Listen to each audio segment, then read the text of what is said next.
10 টাকা দিয়ে টিকিট কেটে ঢুকে পড়েছিলাম শ্রাবণী মেলাতে। শ্রাবণী মেলার প্রথম দিন এসেছিলাম আর চলে এসেছি একদম শেষের দিনে। শ্রাবণী মেলার প্রথম দিনের ভ্লগ রয়েছে আমাদের চ্যানেলে, অবশ্যই কিন্তু দেখে নিতে পারো।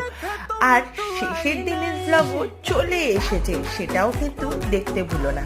জমজমাট শ্রাবণী মেলা কিন্তু দারুণ উপভোগ করে নিয়েছি আমরা। এই মেলা 1 মাস ধরে চললেও মানুষের উত্তেজনা কিন্তু একদিন দিয়েও কমতে দেখিনি আমরা। হ্যাঁ, অনেকেই আমাদের বলেছে, দিদি শ্রাবণী মেলার প্রথম দিন গেলে আর মাঝখানে কেন গেলে না? ভাই, এটাই তো ছিল এক্সপেরিমেন্ট। প্রথম দিন গিয়ে প্রথম দিনের আশপাশটা ঘুরে দেখিয়ে দিয়েছিলাম তোমাদের, আর একদম শেষের দিনে চলে এসেছিলাম শ্রাবণী মেলাতে।